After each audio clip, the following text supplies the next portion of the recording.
Assalamualaikum warahmatullahi wabarakatuh. Sebelumnya mohon izin Bapak, perkenalkan saya Retno Wulandari Suryani, mahasiswa Tadris Bahasa Inggris IAIN Ponorogo semester 5. Mohon izin Bapak, di sini Retno akan menjelaskan sebuah materi yang berjudul Speech Act atau tindak tutur dari mata kuliah Pragmatics. Jadi di sini yang pertama ada pengantar tentang teori tindak tutur. Meskipun teori tindak tutur ini diramalkan oleh seorang filsuf Austria Ludwig, pandangan Wittgenstein tentang pembahasan bahasa biasanya dikaitkan dengan Oxford filsuf J.L. Austin. Jadi meskipun tindak tutur kata ini pada mulanya itu diawalkan oleh filsuf Austria yaitu Ludwig, namun pandangan Wittgenstein ini tentang permainan bahasa ini biasanya tuh selalu dikaitkan dengan Oxford filsuf J.L. Austin. Kemudian ide-ide dasar yang dibentuk olehnya ini pada akhir tahun sekitar 1930-an ini dipresentasikan dalam kuliahnya, diberikan di Oxford pada tahun 1952 sampai 1954, dan kemudian dalam kuliahnya di Harvard pada tahun 1952 sampai 1955. Kemudian dari ide-ide dasarnya tersebut akhirnya diterbitkan secara anumerta sebagai bagaimana melakukan sesuatu dengan kata-kata pada tahun 1962. Nah, kemudian setelah kematian beliau ini pada tahun 1960, ide-ide Austin ini kemudian disempurnakan, disistematisasi dan dikemukakan oleh muridnya yang di Oxford, yaitu filsuf Amerika yang bernama John R. Searle. Nah, dan secara sederhana prinsip utama tindak tutur ini adalah bahwa pengucapan kalimat adalah atau merupakan bagian dari suatu tindakan dalam kerangka institusi sosial dan konvensi, dan dimasukkan ke dalam bentuk slogan, ucapan atau perbuatan dan kata-kata dan lain sebagainya. Jadi yang menyangkut bahasa ini kan nggak hanya bahasa lisan, tetapi kan ada juga yang ucapan seperti itu, perkataan, atau bisa juga dengan perbuatan. Jadi nggak terfokus hanya pada satu inti. Kemudian ada performatif vs konstantif. Nah, dari versus kedua ini disimpulkan bahwa pada tahun 1930-an aliran pemikiran yang sangat berpengaruh dalam filsafat adalah positivisme logis. Ini adalah jadi aliran pemikiran yang berpengaruh dalam filsafat pada saat itu, pada tahun 1930-an, adalah positivisme logis. Nah, salah satu doktrin sentralnya adalah apa yang sekarang disebut dengan kekeliruan deskriptif. Jadi positivisme logis itu hal yang menyangkut dengan kekeliruan deskriptif.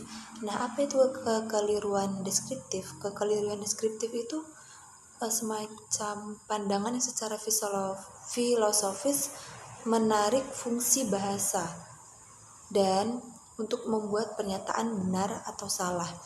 Jadi dalam kekeliruan deskriptif ini, maksud dari kekeliruan deskriptif ini yaitu filosofi yang menarik fungsi bahasa ini untuk membuat pernyataan benar atau salah.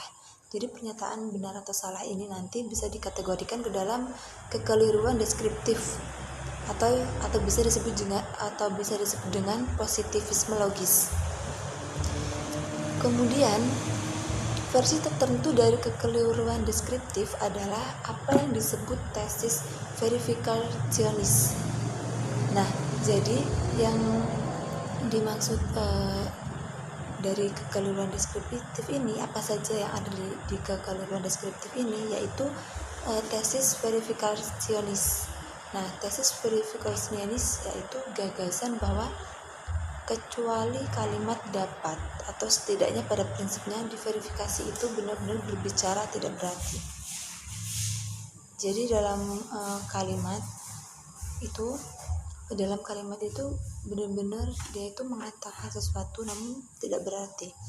Kemudian ada juga berlawanan dengan latar belakang filosofis inilah yang ditetapkan Austin mengembangkan teorinya tentang tindak tutur. Jadi dengan latar belakang yang berlawanan, akhirnya Austin ini mengembangkan teorinya tentang tindak tutur. Kemudian Austin juga membuat 2 poin penting. Nah, poin yang pertama, dia mencatat bahwa beberapa orang biasa atau kalimat bahasa tidak digunakan untuk membuat pernyataan. Jadi bahasa atau kalimat ini gak dibuat untuk membuat pernyataan, dan karenanya tidak dapat dikatakan benar atau salah.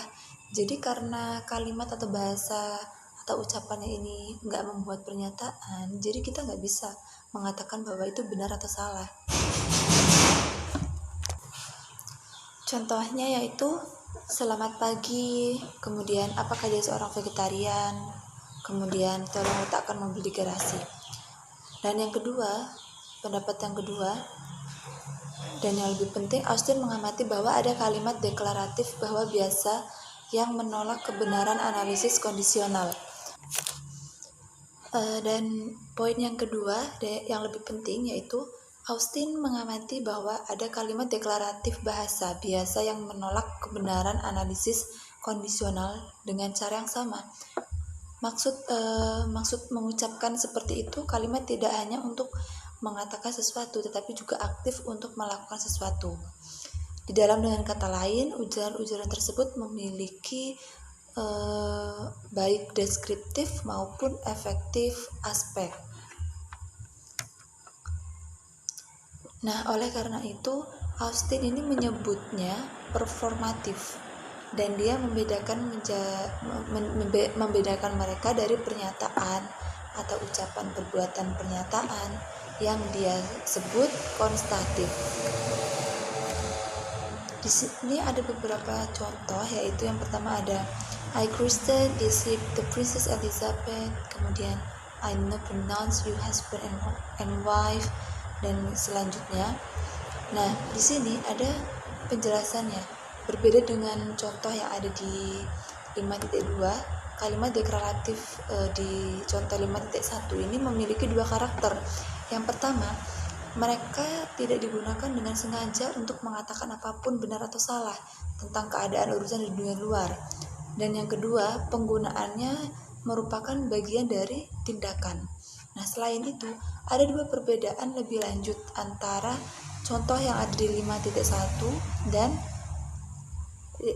5.1 di DF, yaitu yang pertama adalah bahwa sementara 5.1 adalah bagian dari perilaku konvensional atau ritual yang didukung oleh fakta institusional. Tidak kedua, sementara kata kerja di 5.1 ada di elemen penting umum dan tidak dapat dihilangkan. Contohnya yaitu kita bisa membuat janji dengan seseorang tapi tanpa menggunakan kata-kata janji. Jadi contohnya, saya akan datang ke ceramah Anda besok sore. Nah, jadi dalam kalimat ini nggak ada kata-kata janji, nggak ada kata-kata saya janji akan datang ke ceramah Anda besok sore. Tidak ada kata-kata seperti itu. Kemudian selanjutnya ada pertunjukan eksplisit vs implisit. Pertunjukan eksplisit adalah tuturan performatif yang mengandung kata kerja performatif yang membuat eksplisit tidak macam apa itu sedang dilakukan. Pertunjukan eksplisit adalah tuturan performatif. Jadi yang selanjutnya adalah pertunjukan eksplisit vs implisit. Nah, pengertian pertunjukan eksplisit sendiri adalah tuturan performatif yang mengandung kata kerja performatif yang membuat eksplisit tidak bermacam yang sedang dilakukan. Contohnya, I now pronounce you husband and wife, I sentence you to 10 years in prison, dan lain-lain. Kemudian, pertunjukan implisit adalah tuturan performatif dalam yang tidak ada kata kerja. Contohnya yaitu surrender immediately, leave me alone or I'll call the police, dan lain-lain. Kemudian, sifat sintaksis dan semantik dari eksplisit performatif. Austin juga mengisolasi sejumlah sifat sintaksis dan semantik dari performatif eksplisit dalam bahasa Inggris. Nah, tentu saja dengan beberapa pengecualian. Pengecualian tersebut adalah yang pertama, ada performatif eksplisit mengandung kata kerja performatif. Yang kedua, sifat performatif dari kata kerja semacam itu dapat diperkuat dengan menambah kata keterangan. Contohnya dengan ini, aku, dan lain-lain. Pertunjukan performatif eksplisit terjadi dalam kalimat dengan orang pertama subjek tunggal dari kata kerja dalam simple present tense, indikatif suasana hati dan suara aktif. Kemudian ini ada beberapa pengecualian, yaitu yang pertama ada beberapa pengecualian. Di sini dijelaskan dalam bahasa Inggris. Yang pertama ada, we suggest that you go to embassy and apply for your visa in prison, and then you are hereby warned that illegal action will be taken. Passenger are hereby request to wear seatbelt, and etc. And the next, ini tentang hipotesis performatif. Nah, untuk menjelaskan performatif implisit, analisis yang dikenal sebagai performatif hipotesis diajukan pada tahun 1970-an. Nah, jadi ide dasar hipotesis adalah yang mendasari setiap kalimat ada tersembunyi klausa performatif matriks dari bentuk yang diberikan. Contohnya, saya, atau dalam kurung dengan ini, kemudian ada Anda, atau dalam yang menunjukkan arti itu, di mana FP ini adalah verba performatif. Jadi yang bagian saya tadi ini merupakan FP. Jadi FP itu verba performatif, dan S ini adalah klausa pelengkap kata kerja performatif yang dalam mood indikatif, suara aktif, dan simple present tense, maka selalu membuat eksplisit apa yang tersirat. Di sini sudah dijelaskan dalam PPT juga. Kemudian yang selanjutnya ada masalah dengan hipotesis performatif. Nah, jadi sebenarnya dalam hipotesis performatif ini ada banyak kasus ya.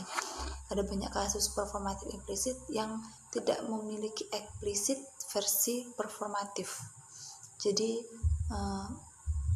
di dalam kasus performatif ini mereka ini tidak memiliki eksplisit versi performatifnya. Nah, meskipun kata kerja yang relevan dapat digunakan dalam deskriptif caranya, yang ini ada contohnya, yaitu you are stupid cow, and etc. Nah, kemudian secara intuitif contoh yang ada di bagian 5.6 tadi, yang you are a stupid cow, ini paling alami ditafsirkan sebagai penghinaan, tetapi bertentangan dengan prediksi hipotesis performatif. Jadi contoh ini itu bertentangan dengan hipotesis performatif. Tampaknya tidak memiliki eksplisit setara, jadi nggak memiliki eksplisit setara yang ditunjuk seperti yang ditunjukkan oleh keanehan kayak gitu. Nah, di sisi lain, contoh yang ada di nomor 5.6 yang bagian C, yang contohnya Joan insulted Mary by saying that she was a stupid cow, ini menunjukkan kata kerja penghinaan dapat digunakan secara deskriptif tanpa masalah. Kemudian kurang lebih hal yang dapat dikatakan tentang ucapan-ucapan seperti berbohong, mengancam, dan menghukum. Menghadapi ini dan berbagai sintaksis, semantik, dan pragmatik lainnya, kesulitan-kesulitan hipotesis performatif telah lama ditinggalkan. Kemudian Kondisi Felicity Austin pada performatif.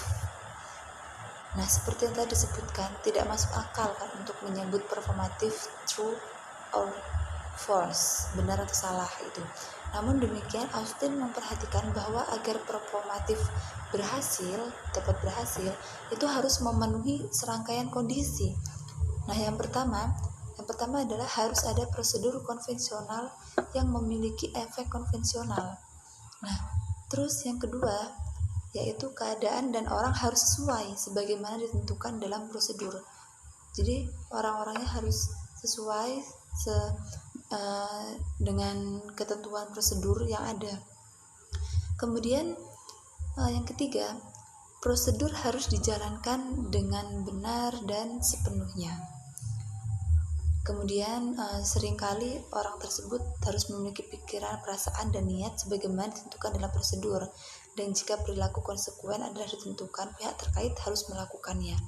Jadi kalau konsekuennya itu sudah ditentukan, maka pihak yang berhubungan ini ya harus melakukannya. Nah, kemudian di sini ada penjelasannya lagi, yaitu jika kondisi A atau B tidak diamati, maka apa yang digambarkan Austin sebagai terjadinya misfire. Nah, terus ada jika kondisi C tidak terpenuhi, maka terjadi penyalahgunaan. Jadi memang jika terdapat syarat-syarat atau ketentuan-ketentuan yang tidak dipenuhi oleh yang bersangkutan, maka pasti akan ada penyalahgunaan. Nah, baik, mungkin hanya itu yang dapat Reno sampaikan atas segala kesalahan dan kekurangan. Dan mohon maaf, dan Reno harap kita bisa memahami materi kali ini dan bisa mengambil pelajarannya juga. Akhirul kalam, wassalamualaikum warahmatullahi wabarakatuh.